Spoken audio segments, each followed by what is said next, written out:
아모스 6장 말씀은요, 이제 이스라엘 지도자들의 사치와 또 교만에 대해서 하나님께서 강하게 경고하시는 그런 말씀입니다.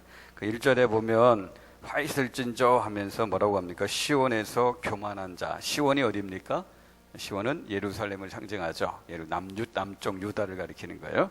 그 시온에서 교만한 자. 그 다음에 또 어떻게 해요? 사마리아에서 마음이 든든한 자. 사마리아는 어디죠? 우리가 늘 보죠. 사마리아, 에브라임, 요셉 다 어디예요? 북이스라엘 가리키는 겁니다. 이스라엘 나라에서 어떠한 자요? 마음이 든든한 자. 그럼 마음이 든든한 자라는 게 뭡니까? 마음이 든든한 자의 반대말은 마음이 가난한 자죠. 마음이 가난한 자. 그러니까 여기 나오는 사람은 마음이 가난한 자가 아니라 마음이 든든한 자. 신약식으로 표현하면 뭡니까? 심령이 가난한 자. 심령이 가난한 자가 복이 있다고 했죠. 마음이 가난한 자, 심령이 가난한 자는 스스로 하나님의 도움 없이는 절대 살 수 없다고 자기가 알고 하나님만 의지하는 사람, 이 사람이 마음이 가난한 자죠. 이런 사람이 심령이 가난한 자야. 마음이 든든한 자는 그럼 어떤 자입니까? 하나님 위에 의지하는 것들이 너무 많아요. 자기들이 붙잡고 있는 게 너무 많기 때문에 하나님 없어도 자기들이 살 수 있다고 생각하는 사람들이에요. 자기에게는 돈도 있고 뭐 학벌도 있고 백도 있고 뭐 괜찮은 배경들이 있으니까 그런 것들이 딱 자기 주변에 있으니까 나는 뭐 하나님 없어도 살 수 있어, 그렇게 생각하고 사는 사람들, 그런 사람들이 마음이 든든한 자입니다. 그런데 이게 시온에서 교만한 자, 사마리아 산에서 마음이 든든한 자, 이들이 누굽니까? 그 다음에 나오는 게 뭐예요? 시온에서 교만한 자와 사마리아 산에서 마음이 든든한 자 곧 하면서 백성들의 머리인 지도자들이야. 그죠? 백성들의 머리인 지도자들을 가리키는 겁니다. 지도층에 있는 사람들을 가리켜요. 자, 이들을 향해서 하나님께서 뭐라고 말씀하셔요? 2절 보면 너희는 갈레를 봐라. 갈레에 가서 봐라. 큰 아바데 가서 봐라. 블레셋 도시 가드를 가서 봐라. 이들 도시는 여기 갈레나 큰 하밧이나 가드라는 이 도시는 예전에 한때 아주 번성했던 그런 도시였는데 지금은 이제 황폐화된 그런 도시를 가리킵니다. 그러니까 번성했던 도시들인데 지금은 황폐화된 그런 도시를 보라고 하면서 너희들이 이것들보다 나을 줄 아느냐? 그렇게 지금 이야기하는 거야. 너희들도 이 도시들 같이 될 것이다. 하나님께서 그렇게 말씀하시는 거야. 그럼 첫 시간에 이 아모스를 처음 시작하는 시간에 아모스 시대의 배경에 대해서 이야기했죠. 여로보암 2세 때 이 아모스가 하나님에게 말씀을 받아서 이스라엘 나라에게 말씀을 전한다. 첫 시간 때 배경에 대해서 이야기했어요. 여로보암 2세 시대 때 그 배경이 어떤 배경이라고 했어요? 그 애굽이 그 당시 세계 최대 그런 패권을 붙잡고 있었던 나라가 애굽인데 그 나라 안에서 여러 가지 반란도 일어나고 여러 가지 문제가 생겨서 힘이 점점 잃어가는 그런 때였어요. 그리고 아직도 아수르나 바벨론 나라가 힘을 얻지 못하는 그런 때, 그 틈을 따서 이제 여로보암 2세가 이스라엘의 어떤 군사력도 이렇게 증가시키고 경제력도 막 부흥시키고 최대의 영토를 확보했던 그런 때예요.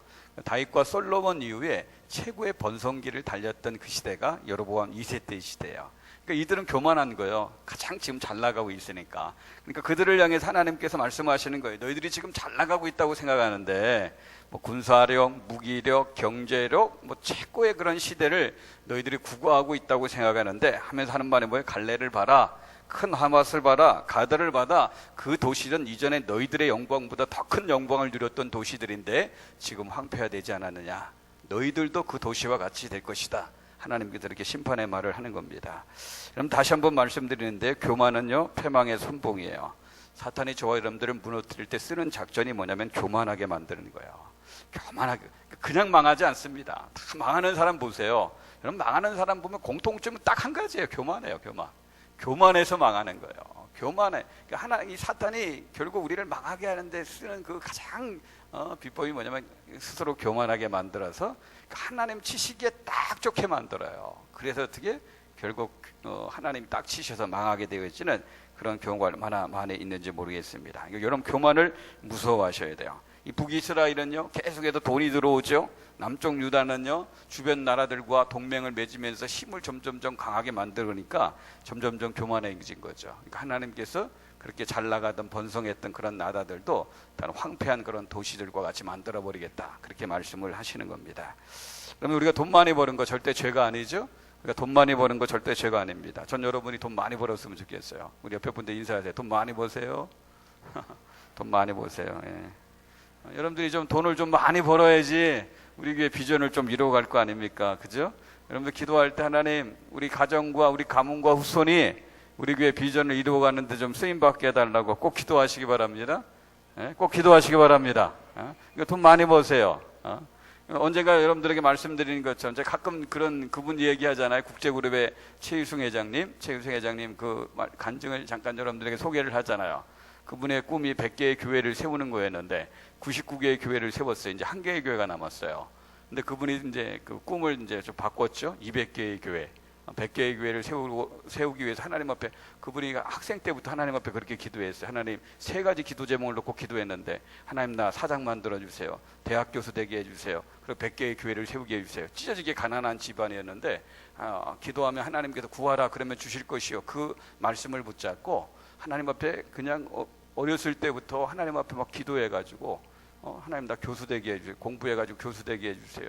하나님 나 교수할 뿐만 아니라 기업에서 사장 되게 해주세요. 그리고 100개의 교회를 세게 해주세요. 다 했어요. 대학 교수 됐고, 그 다음에 어떻게 해요? 진짜 기업 교수하다가 나오셔가지고 사업해가지고 지금 기업을 이뤘고, 사장이 지금 회장이죠.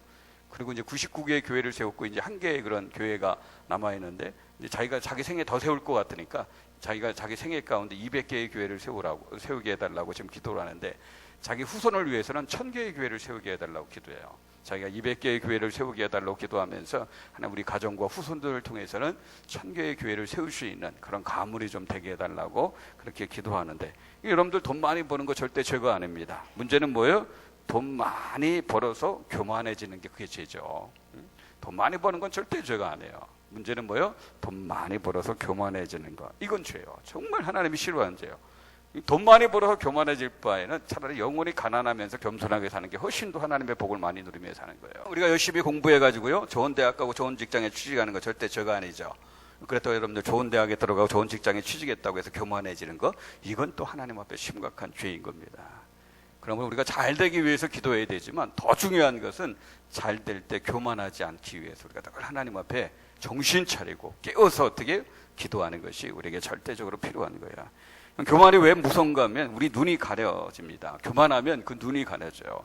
그래서 3절에 보면요, 흉악한 날이 멀다 하야. 흉악한 날이 언제입니까? 하나님께서 심판하시는 그런 때를 가리키는 건데, 교만해지면요, 하나님의 심판이 가까워하는데도 그걸 보지 못하는 거예요. 그러니까 하나님의 심판이 그 머리 위에 있는데도, 하나님의 심판이 그 사람 머리 위에 있는데도 그 심판의 손을 보지 못하는 거예요. 왜? 교만하면 눈이 가려지기 때문에 그래요. 또 교만해지면 오히려 포악을 행하게 됩니다. 자기가 갖고 있는 지위와 물질과 백을 이용해 가지고 온갖 포악을 다 저지르게 돼 있어요. 그러면서 이제 4절, 5절, 6절까지 보면요, 극도로 이제 사치하게 사는 것을 보죠.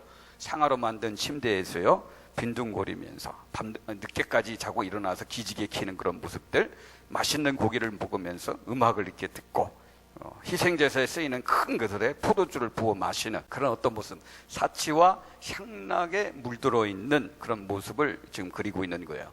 지난번에도 여러분들 그 신문이나 그 뉴스를 보면 이 고위 공직자들이 최고급 별장에서 최고급 양주로 이렇게 대접받으면서 술 대접도 받고, 뭐 그런 어떤 대접도 받았냐 안 받았냐 막 뭐 연예인들 막 데려다가 그렇게 해서 어떻게 분위기를 일으킨 적 있지 않습니까? 지금 이들이 그렇게 살고 있는 거예요. 최고급 별장이나 집에서 최고급 수용차 타고 가서 최고급 양주를 마시면서 온갖 과물을 지금 즐기면서 살고 있는 거예요. 사치와 향락이 극에 달한 그런 생활을 이들이 하고 있는 거예요. 그래서 하나님께서 어떻게 하신다고 합니까? 7절에 보면 그들을 사로잡혀 가게 하겠다 그래요. 다 포로로 사로잡혀 가게 해서 다시는 사치와 향락 가운데 소리 지르는 일이 없도록 그들을 만들어버리겠다, 그렇게 얘기해요. 그러면서 8절 보면 하나님께서 내가 야곱의 영광을, 여기 야곱의 영광을 뭐라고 합니까? 내가 야곱의 영광을 싫어하겠다. 이 야곱의 영광이라 할 때 이 단어가 히브리어로 가온이라는 그런 단어인데, 이 뜻에 보면 높음, 뭐 위엄이라는 그런 뜻이에요. 야곱의 높음, 뭐 야곱의 위엄, 다른 말로 하면 교만이에요, 교만. 내가 야곱의 교만을 싫어한다, 하나님께서 그렇게 말씀하시는 거예요. 그리고 궁궐들을 미워한다. 왜냐하면 이 궁궐에서부터 사치와 향락이 시작됐기 때문에, 이 궁궐에서부터, 궁궐에 있는 자들로부터 이 사치와 향락이 시작된 곳이기 때문에 하나님께서 내가 궁궐을 싫어한다, 그렇게 얘기하는 거예요.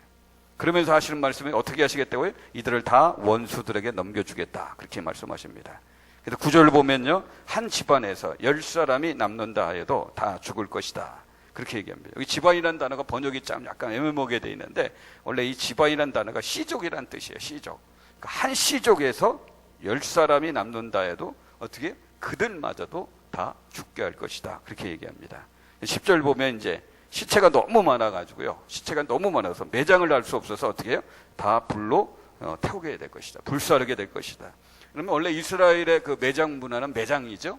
이스라엘의 그 묘지 문화는 매장 문화예요. 화장 문화가 아니에요. 근데 시체가 너무 많이 있다 보니까, 너무나 많은 사람들이 죽임을 당하니까 이게 일일이 매장할 그런 게 못 되니까 그냥 시체들을 한꺼번에 다 모아가지고 화장을 시키는 그런 일이 일어나게 될 것이다. 그렇게 지금 하나님께서 말씀하시는 거예요. 그래서 그들이 이제는 함부로 여호와의 이름을 부르지 못하게 될 것이다. 심판하신 하나님이 너무 두려우니까 이제 함부로 하나님의 이름을 부르지 못하게 될 것이다. 그렇게 말씀을 하시는 거예요. 11절에 보면 큰 집도 갈라지고 작은 집도 터지리라. 갈라진다, 터진다는 말은 무너진다는 거예요. 큰 집도 작은 집도 하나님께서 다 무너뜨리겠다. 그렇게 말씀하셔요. 그러면서 하나님께서 이렇게 심판하신 이유가 뭡니까? 12절 13절 보세요. 말들이 어찌 바위 위에서 달리겠으며 소가 어찌 거기서 밥 깔겠느냐? 그런데 너희는 정의를 쓸개로 바꾸며 공의의 열매를 쓴쑥으로 바꾸며 허무한 것을 기뻐하며 이르기를 우리는 우리 힘으로 뿔들을 취하지 아니하였느냐 하는도라. 여기 보면 그런 말씀하죠. 말들을 어찌 바위 위에서 달리겠으며, 이 바위라는 말은 원래 정확한 뜻은 낭떠러지 같은 거, 절벽을 가리키는 겁니다. 말들이 어떻게 그런 낭떠러지 절벽 같은 것에서 달릴 수 있겠느냐? 소들이 어떻게 거기서 밭을 갈 수 있겠느냐? 이게 불가능하다는 거예요. 그렇죠? 말들이 낭떠러지 같은 그런 절벽에서 달릴 수도 없고 소들이 거기서 밭 갈 수 없다는 거예요. 이게 불가능한 일, 할 수 없는 그런 일이라는 거예요.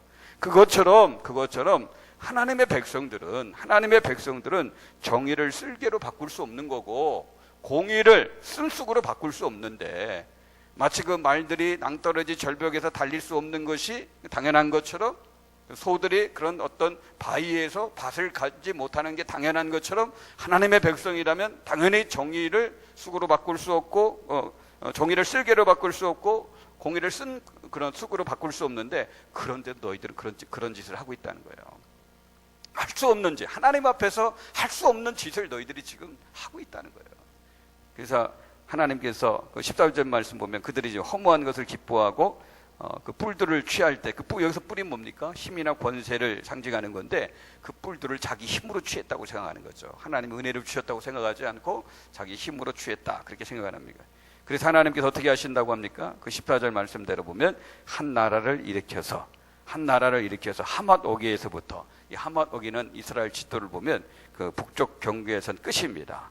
그다음에 아라바 그 시내까지, 아라바 그 시내는 뭡니까? 남쪽 경계선의 끝이에요. 북쪽에서 남쪽까지 하나님께서 한 곳도 남기지 않고 싹 쓸어서 심판을 하겠다. 그렇게 하나님께서 말씀을 하시는 거예요. 6장의 내용은 다른 장에 비해서 그렇게 길지 않죠. 여러분들 이 6장에 보면서 우리 간략하게 한 가지 교훈을 우리가 받을 수 있는데요.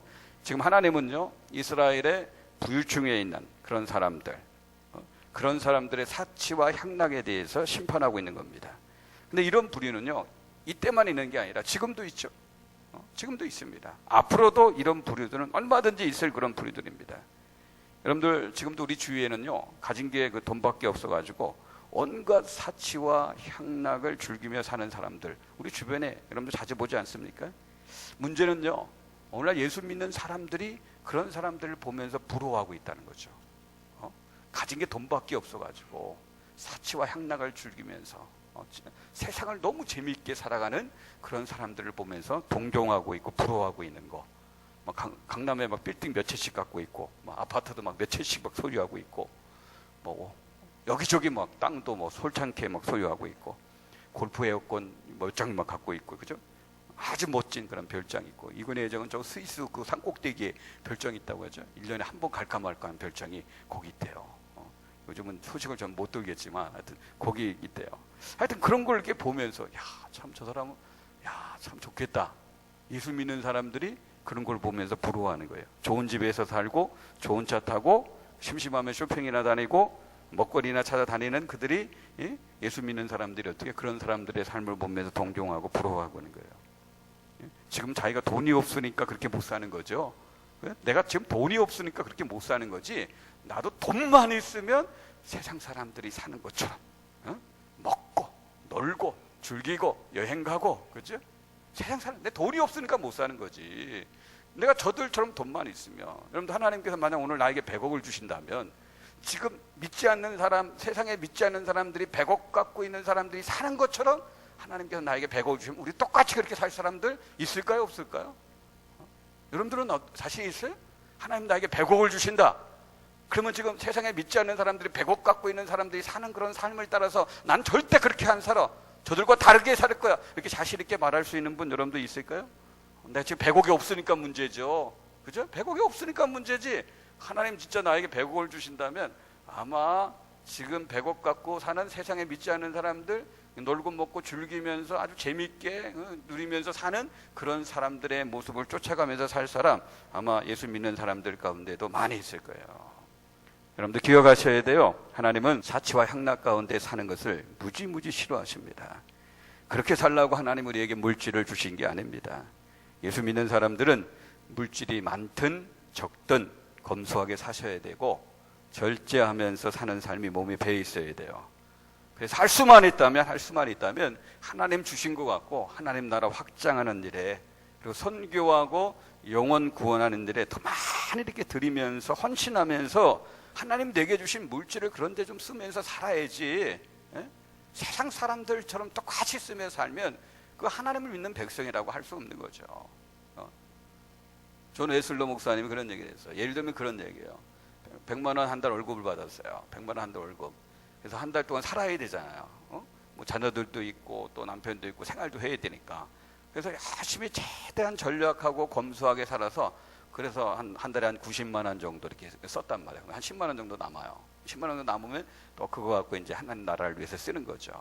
하나님 나라께 드린단 말이에요. 근데 그런 사람이 이제 한 달에 한 150만 원 월급으로 올라갔어요. 100만 원 벌던 사람이 한 150만 원 벌었어요. 그러면 덩달아서 쓰는 것이 올라가는 분들이 대부분이에요.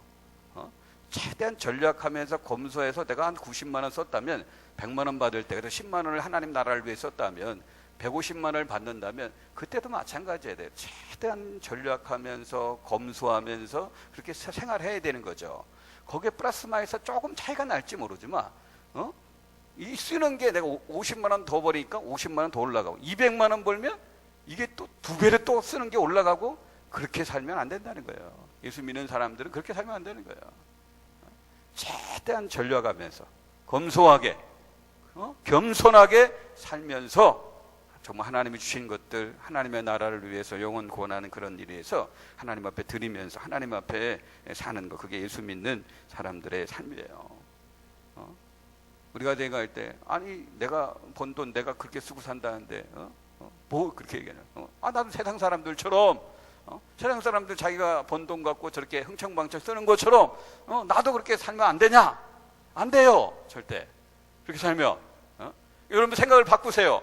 세상 사람들처럼 저 사람들 자기가 벌어가지고 자기가 저렇게 재밌고 즐기는데 저렇게 흥청망청 쓰고 사는데, 나도 내가 벌어서 번 돈인데 나도 이렇게 쓰고 살면 안 되냐? 그런데 안 돼요, 안 돼, 절대 안 돼. 그렇게 살면 안 돼요. 생각부터 바뀌세요. 안 되냐? 그렇게 안 되냐 묻지 마시고, 안 된다 그래, 안 된다. 절대 그렇게 안 되는 거예요. 예수 믿는 신앙이 제대로 박혀 있으면 그렇게 살면 안 되는 거예요. 여러분 한번 생각해 보세요. 해외 여행하는 사람들 한번 생각해. 해외 여행하는, 특별히 배낭 여행하는 사람들 한번 배낭 여행 가는 사람들 생각해보세요. 내가 타국에 배낭 여행 갔는데, 타국에 배낭 여행 간 사람들이 그 타국에서 배낭 여행하면서 거기서 좋은 집 하나 막 구하려고 하고, 집 싸가지고 그 안에 뭐 온갖 좋은 그런 가전제품들 다 집어넣으려고 하고, 그런 사람 봤어요? 타국에 배낭 여행 가가지고 거기서 막 빛과 번쩍한 막 집을 사놓고 거기에 온갖 좋은 가전제품 막 집어넣고, 그런 사람 한 사람도 없습니다. 집을 살려면 어디서 살 거예요? 어디서 사요? 자기 고향에 와서 사야죠. 오늘도 우리가 찬양을 드리는 것처럼 이 세상은 뭡니까? 이 세상은 뭐예요? 우리 영원한 본향이 아니잖아요. 우리가 영원히 살 곳이 아니잖아요. 우리 이 땅을 잠시 지나가는 거예요. 우린 지금 어떻게 배낭여행 온 거예요. 이 세상에 어떻게 배낭여행 온 겁니다. 여기에 너무 집착하며 살지 마세요. 여기에 다 없어지고 사라질 것을 그 위해서 그냥 막 투자하지 마시고 영원한 하늘나라 본향에 여러분들 투자하세요. 영원한 하늘나라 본향에 투자하나. 예수 믿는 사람들은 적어도 어떻게 해요? 그런 어떤 삶의 자세를 갖고 살아가야 돼요. 그럼 우리 사랑하는 동역자 여러분, 세상에서 좀 있다고 사치악락 가운데 사는 사람들 보면 절대 부러워하지 마십시오. 그들은 반드시 하나님 앞에 심판을 받습니다. 사치악락 가운데 사는 사람들은 반드시 하나님 앞에 심판을 받아요. 부러워하지 마시고 오히려 그들을 불쌍히 여기셔야 돼요. 불쌍히 여기셔요. 저와 여러분들도 마찬가지예요. 혹 하나님께서 나에게 정말 여유로운 그런 어떤 물질의 그런 은사를 하나님께 허락하셨다면 그런 세상 사람들 쫓아서 살면 안 됩니다. 예수 믿는 사람들은 최소한 어떻게 해요? 전략하면서 절제하면서 검소하게 그리고 겸손하게 삶을 살고요. 그리고 하나님 주신 그 물질에 왜 나에게 그런 물질을 주셨는가 그 목적에 따라서 하나님 기뻐하신 일에 더 많이 드리면서 삶을 살아가는 것, 그게 우리가 저와 여러분들이 살아야 될 그런 삶의 모습이에요. 예기치 않던 막 물질이 막 생겼어요. 직장에 다니는 분 갑자기 회사에서 인센티브가 나왔는데 올해 우리 회사가 순이익이 얼마나 더 많이 이렇게 올려서 직원들한테 인센티브를 얼마씩 이렇게 나눠줬어요. 생각지 않았던 돈이 생겼어요. 야 이거 횡재네 하면서 야 이번 주에 뭐 하나 바꿔볼까? 그렇게 생각하지 마시고 왜 하나님께서 이때 직장을 통해서 이런 인센티브를 주셨을까? 인센티브를 주셨을까? 하고 주위를 한번 돌아보세요. 주위를 한번 돌아보세요. 하나님께서 주신 뜻이 다 있을 겁니다. 그래서 언제나 어떻게 하나님이 주신 그 물질을 갖고 하나님의 영광을 위해서 하나님 기뻐하시는 일에 서 내가 사용하면서 살고자 하는 그런 마음을 갖는다면요, 우리는 절대 어떻게 해요? 사치와 향락 가운데 빠지지 않게 되어지는 거예요. 많이 주셔도 사치와 향락 가운데 빠지는 그런 인생이 되지 않는 거죠. 그러면 어떻게 해요? 하나님 주신 물질 갖고 아름답게 쓰면 하나님께서 그 사람에게 더 많은 것을 맡기시는 거죠. 여러분들 아까 말씀하셨죠? 여러분들도 돈 많이 벌었으면 좋겠어요. 근데 절대 교만해지지 마시고요. 돈 많이 벌었으면 좋겠는데 절대 교만해지지 마시고, 두 번째는 뭐예요? 사치 향락 가운데 빠지지 마십시오. 예? 돈 많이 버셔가지고요, 교만해지지 마시고 사치와 향락 가운데 세상 사람들처럼, 그죠? 내가 돈 좀 있다고 해가지고 그들처럼 쫓아가고 절대 그러지 마시고 하나님을 기쁘시게 할 그런 어떤 삶을 저와 여러분들이 사시길 주님의 이름으로 축복합니다.